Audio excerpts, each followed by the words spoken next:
You're in good hands, Hector.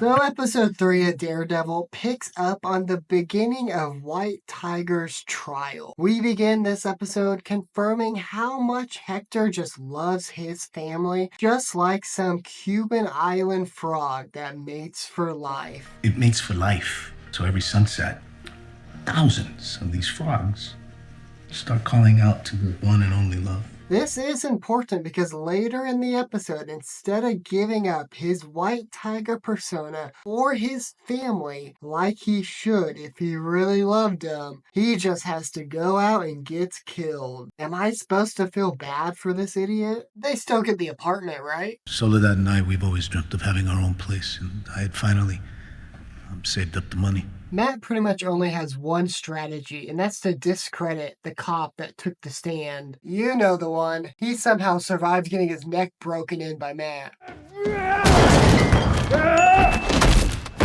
He takes the stand and lies, telling the jury there was no one else at the train station that night. Matt plans to get the informant on the stand and testify against this cop, and once the jury can hear that this man was at the train station and Hector, the white tiger, was just trying to save him from getting jumped by our two dirty cops, where the one accidentally got his face smashed in by a train, this will prove Hector's innocence and he's a good person who says he loves his family, whatever. This plan gets botched, and the informant, for reasons the show is too lazy to even explain, lies up on the stands and says he was at home that night. Why does he lie?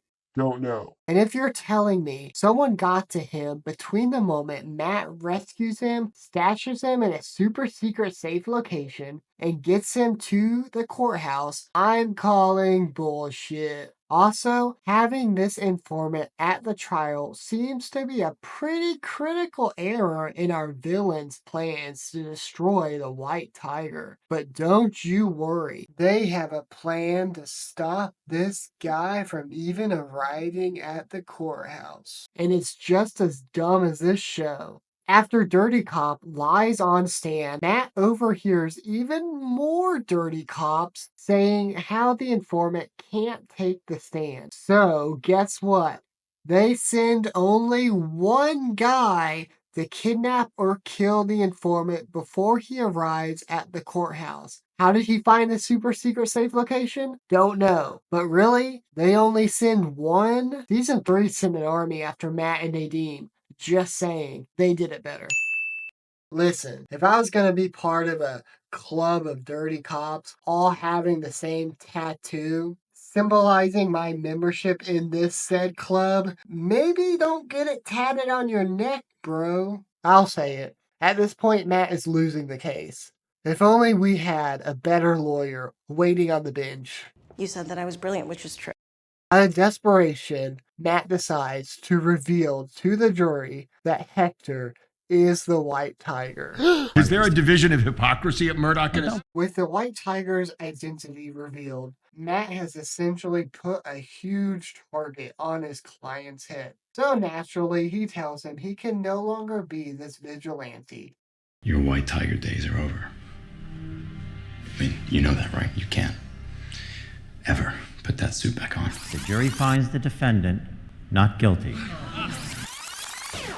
Man, I really hope we learn more about White Tiger's powers, that magical necklace, and why it was so easy for him to leave his family and go back to being a vigilante. It's implied that Wilson Fisk, who ran on an anti-vigilante platform, saw the trial's outcome and hired fake Punisher to kill the White Tiger. Fake Punisher was definitely my favorite part of this episode. Wilson Fisk and Vanessa are still fighting because she wants to run a criminal enterprise and Fisk is trying to do things right as a mayor. He's not fooling me. They keep showing his bloody hands.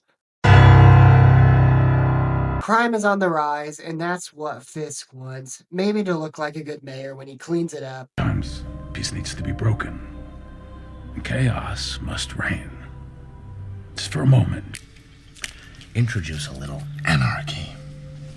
Vanessa is paying off criminals to keep the peace in the city, but she clearly hires the British guy to pay off these criminals. But he forgets what a woman is, so there's that. I sent Buck to Luca to tell him to pay Victor 1.8 restitution for the hijacking. I don't work for the mayor. I work for the man. What is a woman?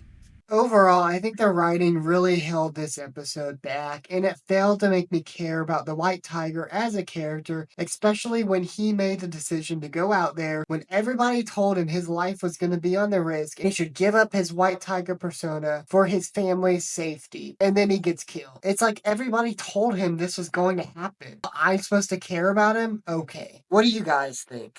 If you like this video, leave a like and hit that subscribe button to come back for more Daredevil videos.